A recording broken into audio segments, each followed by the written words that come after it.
Never let them go and so thank you so much. Never enough for to go when never travel corner to Bakubiriza, May 2024, to do a question and hotel Kampala, Gabie Ntaate Mbu Simufumbo, Cheza for yes. Tuba is 7 Muje, Redimba, Orukuba wonna, Lukwa mu bifebyo omwoyo, ne lukubane mu bifebyo ensi. Fenna tulwagala. Mujje omwana ono tumusitule abeere w'amaanyi.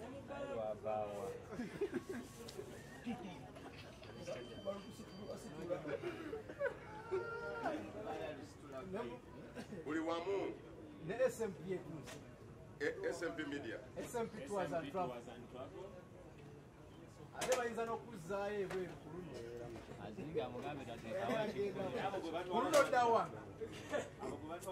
I have a conference where in Birmingham. So I'm having a conference in Birmingham for Uganda is what? It's for Wednesday when Namtemiris. It's another conference. I want to welcome and recognize the presence of Bishop Timothy. Bishop Timothy Mkamwango today were from Upendo YS Church. Bishop Timothy. Oh, thank you so much, Bishop. Nice to see you. Because you're here and you're the bishop, you lead us in an opening prayer. When the arts come, please. Thank you so much. I was trying to know where you are.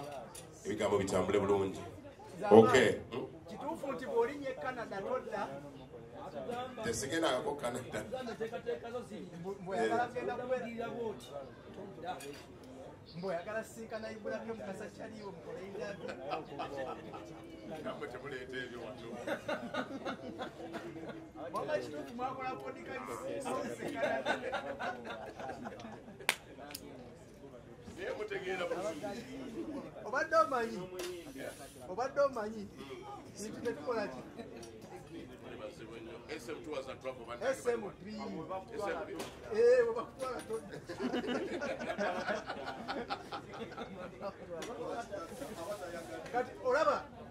SMP Tours and Travel, they're here to take you to USA, Canada, United Kingdom, Asia, and Europe.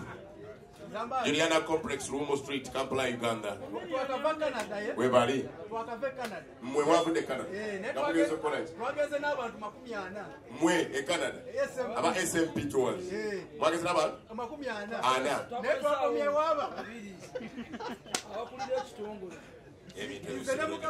Sibirungi ku online bijja kumisa banna mpwempapu.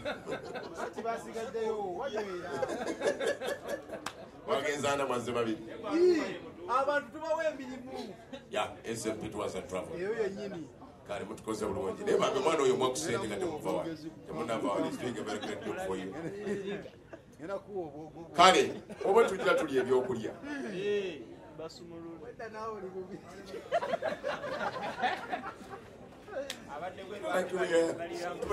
Tulira mu budde kakatayi.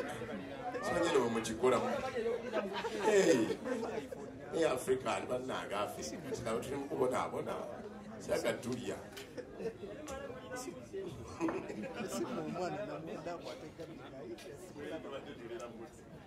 But I was the president of a gospel artist. One, I'm going to do it. Such a man in you. Ya immediately okula gospel artist bo na agumye anywedde ba mu kiba kibayita gospel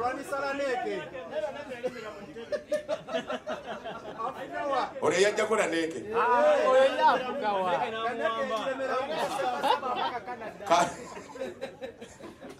kati akulembera atya nga ow'emutebera naneke ali Canada onasigalawo so nga tulaba ono King of the radio. You're in admin.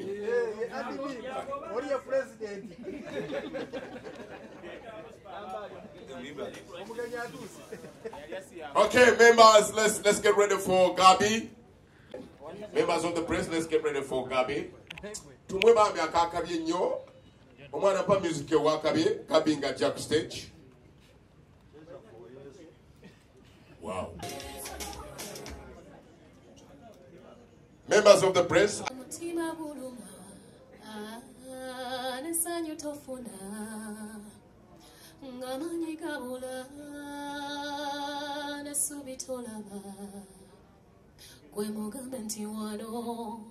wano tata we wano ma Gabie nti wano na wano Yesu onya.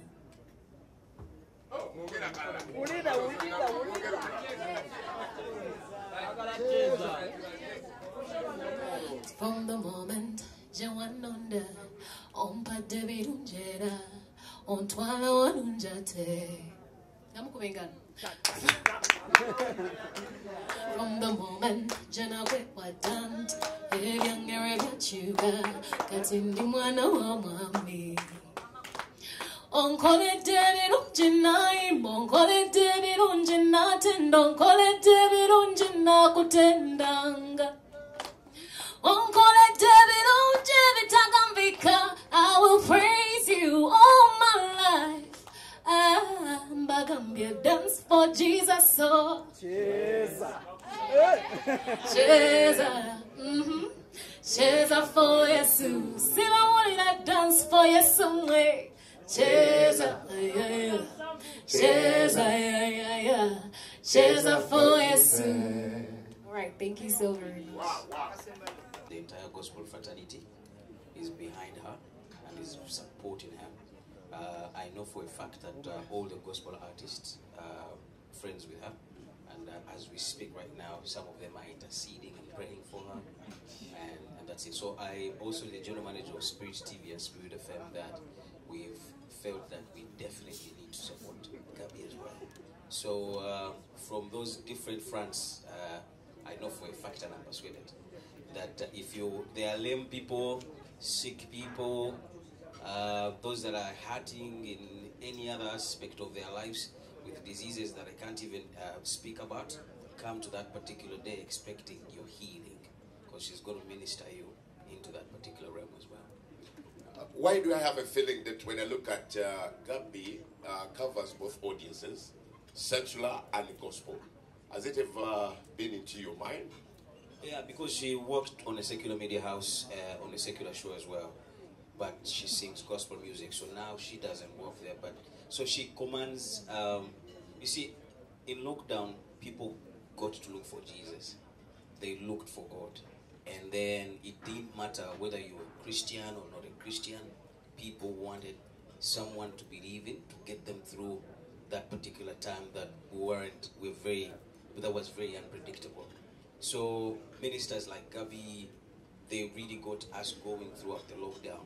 So it doesn't matter who you are from. I think recently I was one secular artist saying, if you don't know God, you're fake. If you don't believe in God, you're fake. Each one of us definitely, whether you're secular or gospel, you definitely have to believe that there is a higher power beyond you. Yeah. Thank you so much, King Wesley. Allow me to invite members from SMB Tours and Travel. They have our packet, please. Who art in heaven, hallowed be thy name. Thy kingdom come. Thou be done on earth as it is in heaven. Give us unto this day our daily bread, and forgive us our trespasses, as we forgive those who trespass against us. Lead us not into temptation, but deliver us from all evil. For thy Lord is the kingdom, the power, and all the glory, now and forever. Amen. I'm privileged to be here for the purpose of the Lord. Zani. We all know, and that because whether or not you believe God is real, He will come. Ayagala natayagala, ajalaba kuye, akiriza natakiriza, agendalaba kuye. So it's really not up for debate whether or not you know which side. You choose which side, but the Lord God, Jehovah, Jireh, is real. So nzani inti kamala byonna dunda kabaka wabakabaka anonda mu bantu abangi balina ku nsi okumuweereza oba oli awo bangi abalokokedde ku nze nkyebaliza Katonda kuba ndabanga mukisa gwa ddala okusingira byonna kuba neetunuulira nga sigwanidde. So nemmanya nti mu kyo kiri nti teyannonda lwa kugwanira kwange, yannonda olw'obutuukirivu bwe, ng'amanyi nti newankubadde situukiridde newankubadde sigwanidde ajja ku makinga sure nti mu byantumye ndituukirira mu byo kyantumye okukola kirituukirira and nange ng'omuntu ajja kuntetenkanya alabe nga nange obwakabaka obw'omugulu sibusubwa so bw'ombuuza mpulira ntya mpulira essanyu singa bomu egwa wano nze mpa ngenda mu ggulu kale ndi musanyufu God forbid that the bomb happens naye ndi musanyufu nnyo mwebale kujja mu bungi thank you so much sina kyensobola kubawa buli kintu omwali wano but this solidarity this is a lot thank you so much kuba manyi mwena kyemuteekamu I know how beautifully you are all speaking about me right now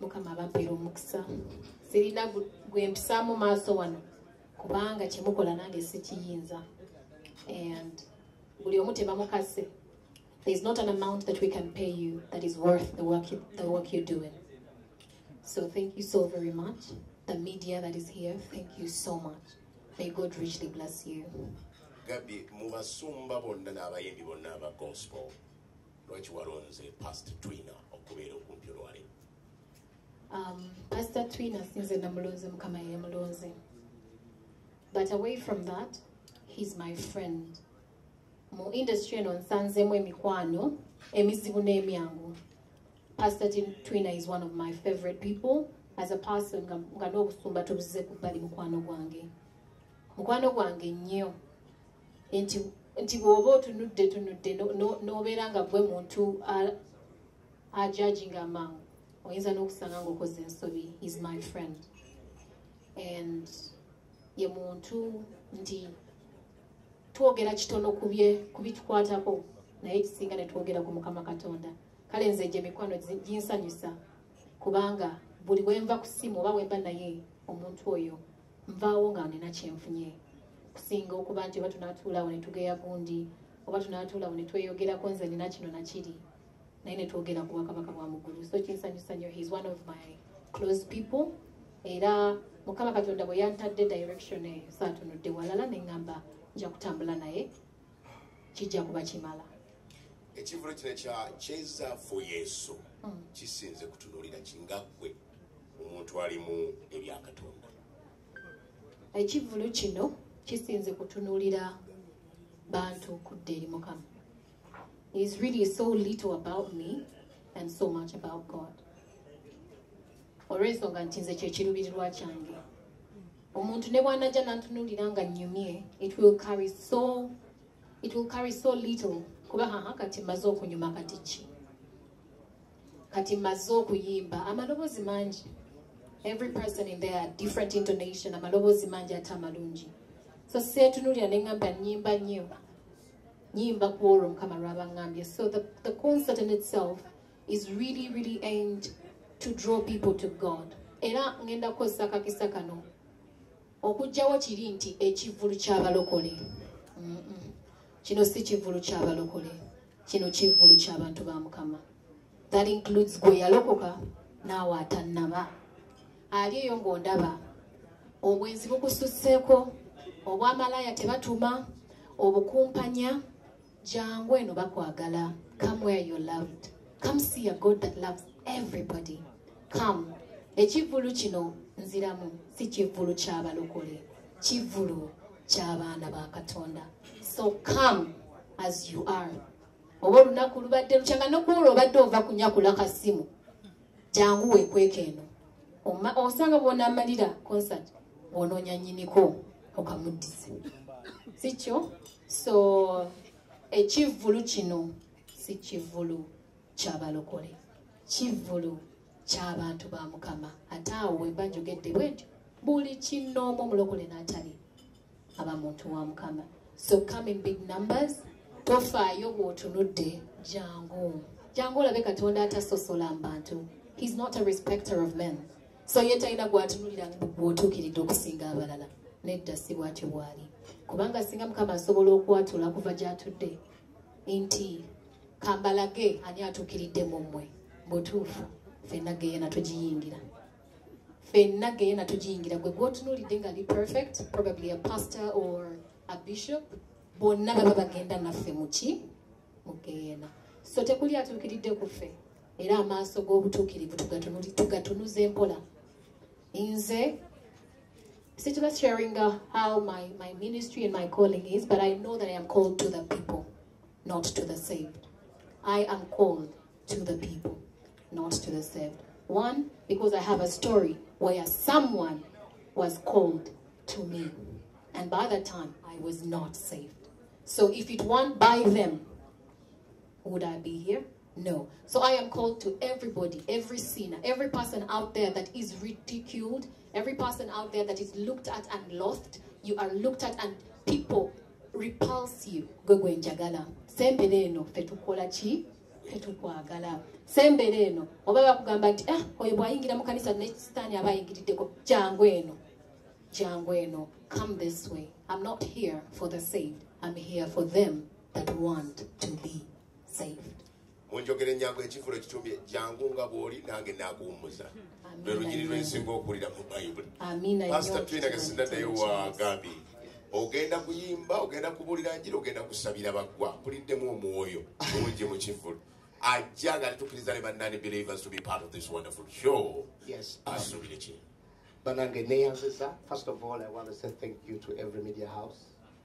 My sister just said it all. There is no amount of money that we can pay you that is equal to the services that you offer. We appreciate you. Every media house.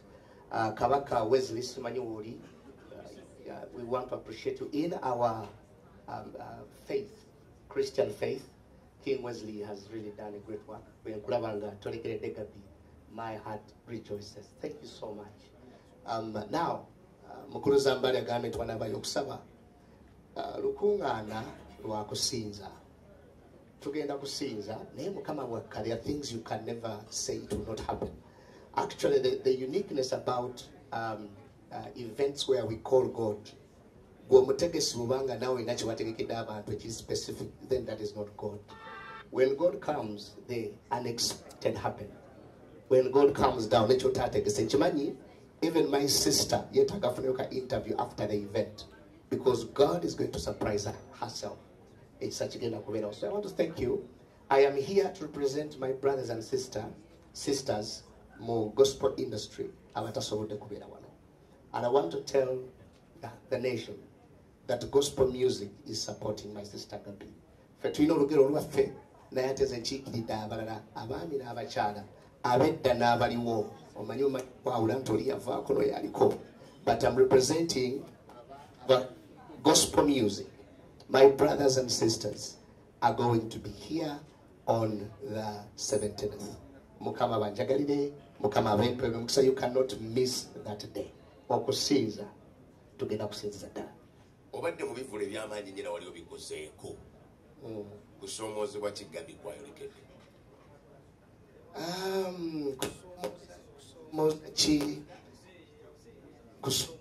I think I call this a season of revival. Why do I call it a season of revival? In the past, ebyalinga ebizibu ebinene Mukama zaabijjawo. Era abinga alina ebibuzo byaddamu ebimu ng'agezaako okuadressinga ebisoomooza nti ekibu kiba kyabalokole Abamisiri bakyewale, bwe kiba bakyabamisiri abakampegera maaso gegamba oyo si waffe, ebyo si byaffe. Naye neebaza Mukama, oyo si waffe, eyo mboozi yadda.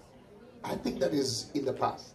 When I see this, I think this is revival in the gospel music. So ekyalibadde ekisoomooza tukyogeranga the past. Edda abantu tebawagiranga gospel music, both secular guys ne Christian guys. Bw'obeera osanga abantu eyo tukuwagira gwe waffe banange bukola ekivulu ne batalabika. But I am proudly confident that that is in the past. Ebifo ebibaddewo have proven this right. There is revival in the gospel music. So ekyalibadde ng'ekisoomooza neebaza Mukama tetuli mu kusaba kikyaliwo. I think this is victory already at hand. Yes. I'm now going to give the platform to the media people for your questions.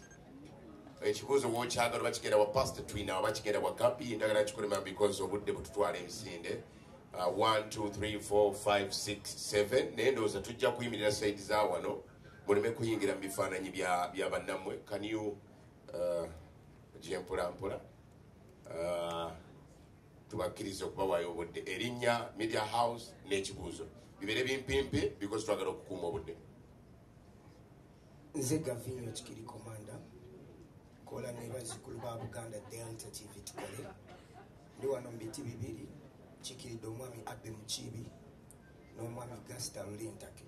Si kibuuzo mwami Lule landlord wa Kampala agambye ayagala nnyo music wo era ngambye twatukiridde omwami Bongole Alex angambye Kanyonyi n'ofuneeyo omusama neyanziza pozika akalala katono nnyo nga 27 the best of MC Mazinga ku Forest Resort nange njasaba omperekereko mu linnya lya Yesu. No, I'm not married.